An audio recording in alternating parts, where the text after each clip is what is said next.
भाखड़ा बांध के अंदर डीसिल्टिंग का प्रोसेस इतिहास में पहली बार शुरू हो रहा है। तो ये अपने आप में एक बहुत बड़ी स्टेटमेंट है कि भाखड़ा सिल्ट से चोक हो रहा है और ऐसा भी हो सकता है कि आने वाले 30 सालों के अंदर शायद वैनिश ही हो जाए या समाप्ति की ओर चल पड़े।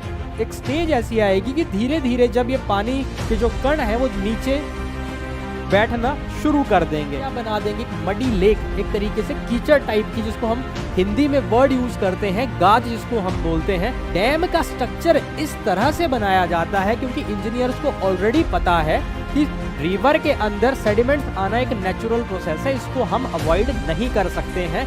मडी सेडिमेंट से इसके नीचे गेट बना होता है जहां से इसको ओपन करके इसको जो आपके मडी सेडिमेंट्स हैं इसको निकाल दिया जाता है और पानी के साथ ये निकल जाते हैं। अब समटाइम्स ये जो मडी लेक है इसके अंदर आपको बहुत इंक्रीज देखने को मिलता है। डैम के जो गेट्स हैं वो भी चोक हो जाते हैं।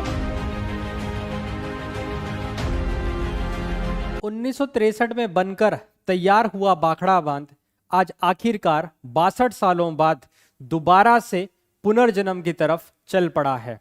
अगर हम पुनर्जन्म की बात करें तो पुनर्जन्म का यहाँ पे मतलब है कि भाखड़ा बांध के अंदर डीसिल्टिंग का प्रोसेस इतिहास में पहली बार शुरू हो रहा है। ये डीसिल्टिंग प्रोसेस होता क्या है, क्या चीजें इसके अंदर रहती हैं और क्या इसके मायने हैं, तो आओ समझते हैं।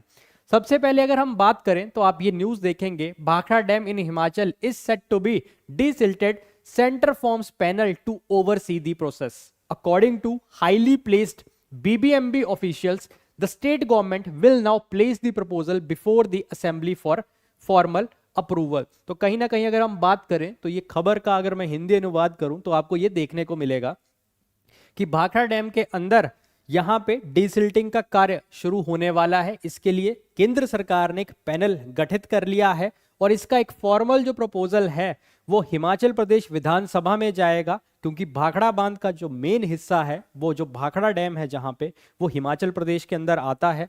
इसके साथ इसी पे जो चंडीगढ़ से MP हैं मनीष तिवारी, उन्होंने कहा भाखड़ा चोकिंग ऑन सिल्ट में वैनिश इन 30 ईयर्स। तो ये अपने आप में एक बहुत बड़ी स्टेटमेंट है कि भाखड़ा सिल्ट से चोक हो रहा है और ऐसा भी हो सकता है कि आने वाले 30 सालों के अंदर शायद वैनिश ही हो जाए या समाप्ति की ओर चल पड़े। भाखड़ा डैम पहली बार डीसिल्टिंग के लिए तैयार 62 साल बाद। तो ये 62 years on Bhakra dam set for first ever desilting. तो कहीं ना कहीं अगर आप ये देखेंगे तो ये काफी चर्चाओं का दौर रहा कि भाखड़ा डैम के अंदर क्या क्या चीजें रहने वाली हैं सिल्ट को लेके, और काफी समय के बाद 62 सालों के बाद इस पे एक सहमति बन पाई सभी राज्यों के बीच में कि हमें इससे सिल्ट निकालनी है और इसी सिल्ट निकालने के प्रोसेस को ही हम डीसिल्टिंग कहते हैं। तो क्या क्या चीजें रहेंगी, तो आओ चलते हैं अब हम आगे। तो आप ये मेरे पीछे इमेजरी देख पा रहे होंगे, तो ये भाखड़ा डैम की ही इमेजरी आपको देखने को मिलेगी। तो सबसे पहले हमें समझना पड़ेगा ये सिल्टिंग है क्या, क्योंकि बार बार ये शब्द कॉमनली यूटिलाइज हो रहा है। तो सबसे पहले समझते हैं कि सिल्टिंग क्या है।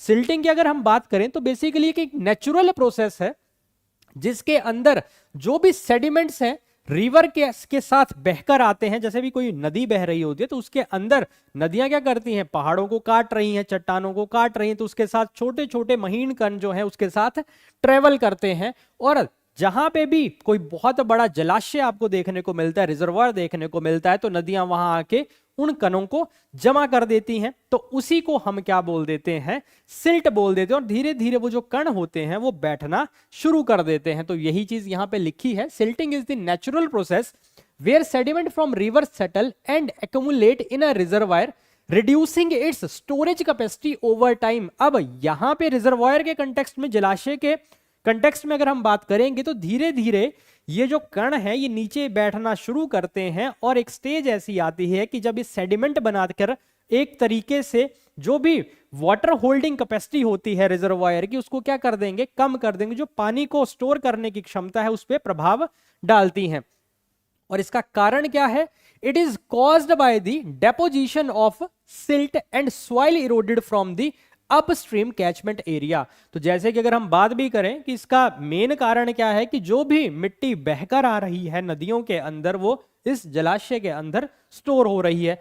जैसा कि आप ये देख भी सकते हैं कि सपोज करो यहां से कोई एक नदी, ये नीले रंग की कोई नदी आ रही है और यहां पे हमने ये एक डैम बना रखा है, दिस इज द डैम, या अगर मैं रिजर्वॉयर बोलूं तो धीरे धीरे नदियां क्या करेंगी, इसके अंदर पानी जमा होना शुरू होगा और धीरे धीरे ये कण जो है नीचे बैठना शुरू कर देंगे और एक स्टेज ऐसी आएगी कि धीरे धीरे यहाँ पे ये जो सेडिमेंट्स हैं बिल्कुल सेटल डाउन हो जाएंगे, जैसा कि आप यहाँ पे देख भी पा रहे होंगे कि ये यहाँ पे ब्राउन कलर से मडी डिपॉजिट्स आपको देखने को भी मिल रहे हैं। तो आसान भाषा में ये रहा हमारा सिल्टिंग की सिल्टिंग होती क्या है।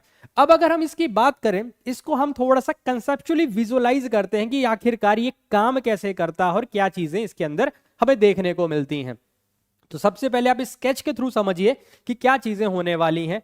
मान लो ये कोई नदी आ रही है, यहां से अगर मैं भाखड़ा के केस की ही अगर हम यहां पे बात करें तो भाखड़ा जो है आपका सतलुज नदी के ऊपर आपको देखने को मिलता है। तो सतलुज जो है शिपकिला पास से आपको एंटर होती हुई देखने को मिलती है हिमाचल में, उसके बाद किन्नौर के अंदर ये ट्रेवल करती है, देन उसके बाद आपका शिमला के अंदर, देन मंडी के साथ बाउंड्री बनाएगी, फिर सोलन के साथ, देन बिलासपुर के साथ आपको एंटर होती हुई देखने को मिलेगी। तो यहाँ पे आपको ये डिफरेंट चीजें हैं जो आपको यहाँ पे देखने को मिल जाएंगी।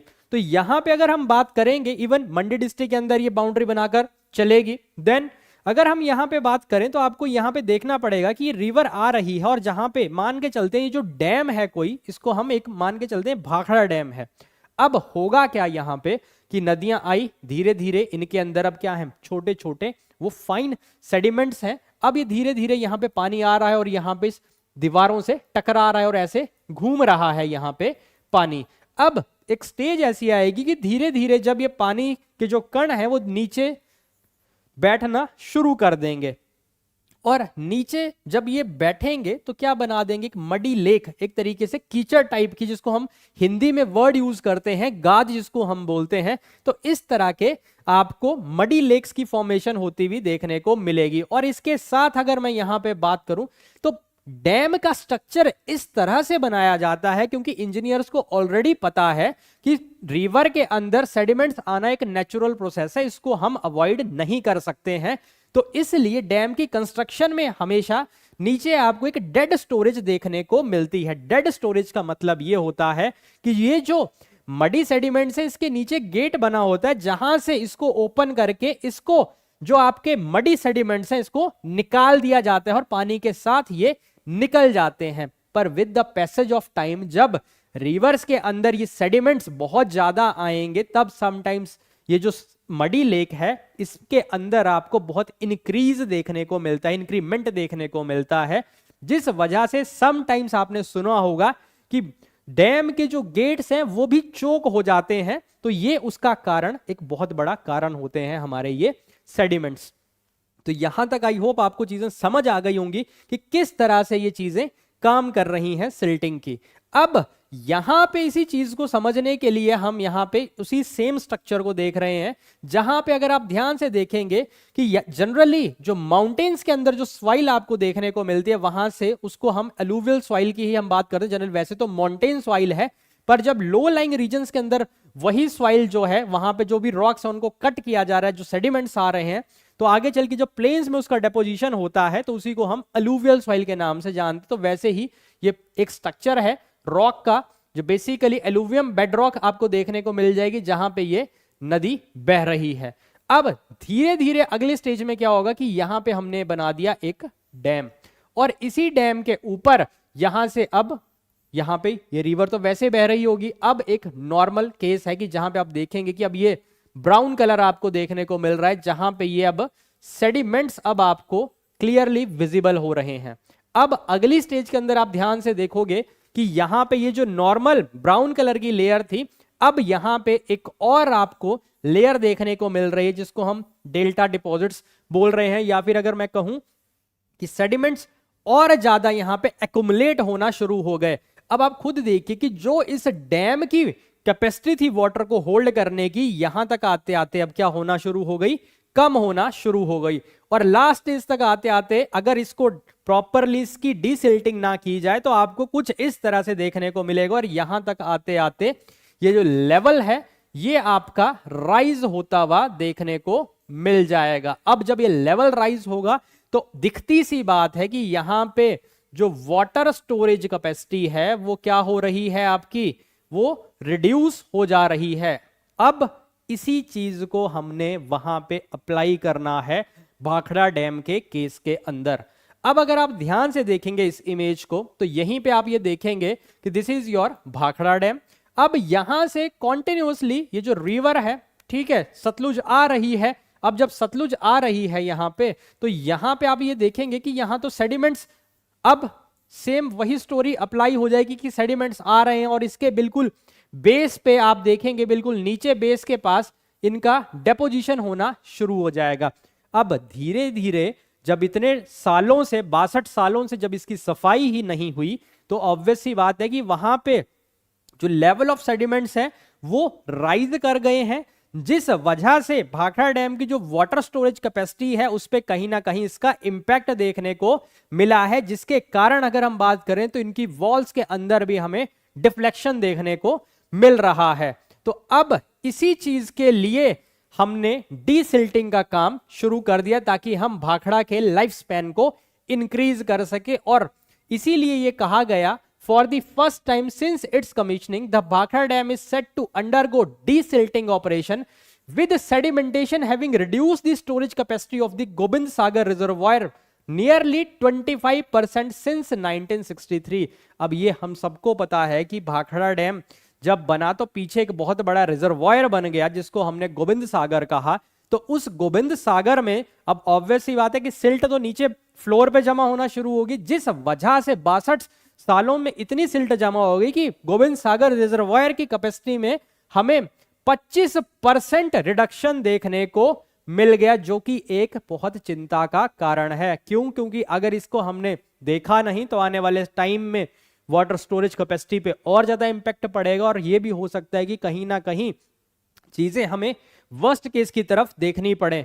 तो इसी चीज को बचाने के लिए केंद्र सरकार ने अब 10 मेंबर का एक पैनल गठित किया जो कि इस पूरी प्रोसेस को मॉनिटर करेगा और रिव्यू करेगा कि क्या क्या चीजें इसके अंदर होंगी। तो आओ चल के देखते हैं। अब अगर मैं सिल्ट हैंडलिंग कैपेसिटी की अगर बात करूंगा तो ऑब्वियस ही बात है, जैसे हमने पहले बात की कि जब ये स्ट्रक्चर बनता है तो उसके अंदर सबको, जो भी इंजीनियर्स होते हैं उनको पता होता है कि इसके अंदर सिल्ट आना लाजमी है, और इसलिए उसके स्ट्रक्चर को उसी तरह से वो डिजाइन करते हैं। पर यहां पे आपको एक चीज समझने वाली बात है कि जो भाखड़ा डैम था उसको इस तरह से डिजाइन किया गया था कि उसके अंदर 33.61 मिलियन क्यूबिक मीटर्स तक सिल्ट हर साल के लिए वो डिजाइन किया गया था कि अगर हर साल 33.61 मिलियन क्यूबिक मीटर की अगर सिल्ट आ रही है तो भाखड़ा डैम के लिए वो एक नॉर्मल चीज है, तो भाखड़ा उसको नॉर्मली सस्टेन कर लेगा। पर इस टाइम पे रिजर्वायर के अंदर जो करंटली जो सिल्ट रिसीव हो रही है वो है 38 to 39 million cubic metre of silt annually, significantly higher than the original projected 33 to 34 million cubic metre. अब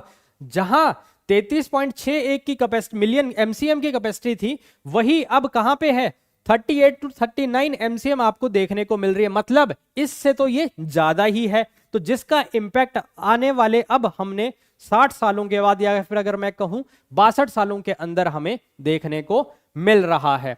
अब इसी के लिए सरकार ने एक 10 मेंबर कमेटी गठित कर दी जो कि इस पूरे प्रोसेस को ओवरसी करेगी। साथ में following the Himachal Pradesh government in principle approval भी ले रही है वो to the Bhakra Beas management board proposal for desilting the Sutlej river at Bilaspur upstream of dam. अब इस 10 मेंबर पैनल ने एक साथ में बीबीएमबी के साथ मीटिंग किया और उन्होंने ये कहा कि अब हम इसकी डीसिल्टिंग करेंगे गोविंद सागर रिजर्वायर की। और जैसा कि हमने पिछली वीडियो में भी देखा था और अब भी अगर मैं बात करूं तो भाखड़ा डैम का जो गोविंद सागर रिजर्वायर है उसका मैक्सिमम जो हिस्सा है वो आपको बिलासपुर के अंदर देखने को मिलता है। तो इसलिए अब इसकी डीसिल्टिंग के काम के लिए जो सतलुज रिवर है उसके लिए बिलासपुर जो प्लेस है उसको चूज कर लिया गया, जो कि अपस्ट्रीम डैम की अपस्ट्रीम के ऊपर आपको देखने को मिलेगा। जहां पे डैम उस पीछे आपको बिलासपुर देखने को मिलता है। अब क्यों बिलासपुर को चूज किया गया, सवाल अब ये भी है कि क्यों, क्योंकि इतना बड़ा कोर्स है रिवर का, तो वाई बिलासपुर स्पेसिफिकली ही हमने क्यों चूज किया। उसका कारण है कि अगर हम सबसे पहले बात करेंगे तो बिलासपुर को सबसे इजीली आइडेंटिफाई करने का सबसे बड़ा कारण था कि मोस्ट फिजिबल साइट थी डीसिल्टिंग के लिए। क्यों? क्योंकि बिलासपुर में के अंदर नियरली अगर हम बात करें, जहां पे गोबिंद सागर रिजर्वायर है और जहां से सतलुज रिवर ट्रेवल कर रही है, वहां पे नियरली अगर हम 8 महीने की अगर हम बात करें तो साल के 8 महीने यहां पे जो वाटर लेवल है वो आपको बिल्कुल नॉर्मल लेवल पे देखने को मिलता है, काफी लो लेवल देखने को मिलता है, जिस वजह से इजीली हम सिल्ट को निकाल सकते हैं। आप इस तरह से समझिए कि हम किससे, पानी और रेत के मिक्सचर से हम मिट्टी को निकालना है। तो मिट्टी, पानी और रेत से निकालना इतना इजी टास्क नहीं है, पर अगर पानी का लेवल नीचे होगा तो इस गाद को निकालना, इस मिट्टी को निकालना, सिल्ट को निकालना इजी होगा।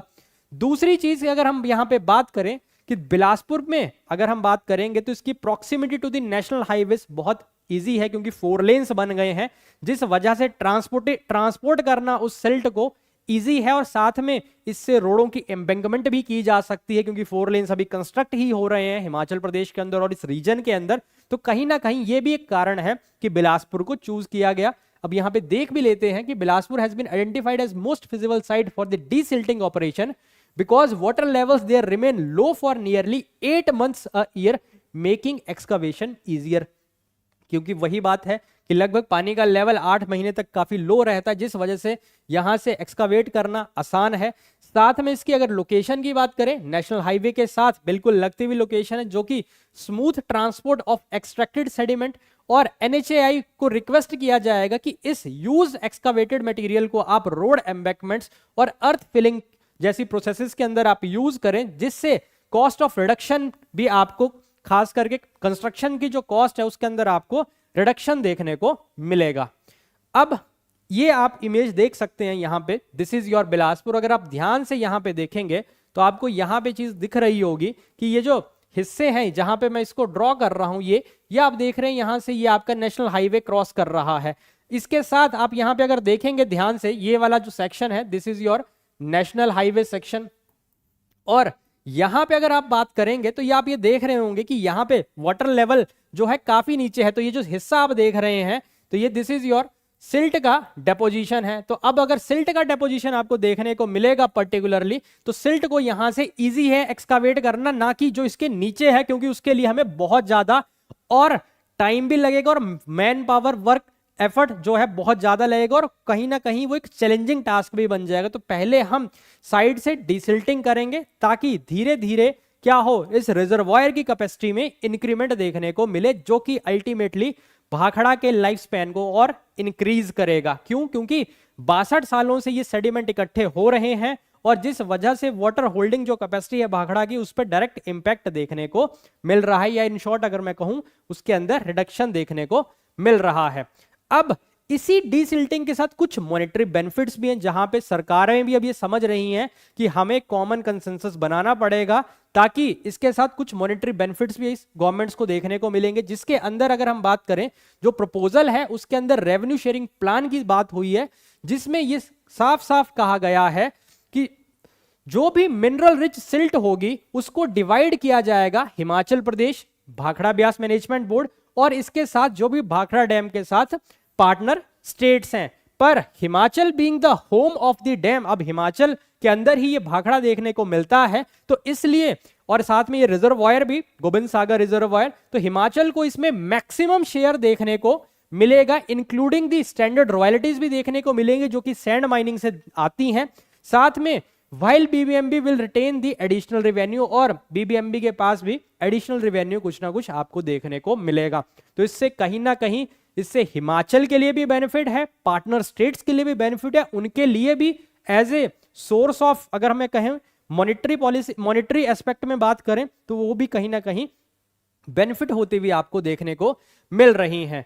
अब अगर ओवरऑल की अगर हम बात करें तो यहां पे अब ये प्रपोजल जो है हिमाचल सरकार के पास जाएगा, क्योंकि काम तो हिमाचल के अंदर ही शुरू होना है। तो वो एक, वैसे तो जनरली जब केंद्र ने ये गठित ही कर ली है चीजें, तो ये एक तरीके से अगर हम बात भी करें तो ये नेशनल इंपॉर्टेंस का डैम है। तो इसके साथ चीजें बिल्कुल क्लियर हैं कि यहाँ पे अब डिसिल्टिंग स्टार्ट होगी।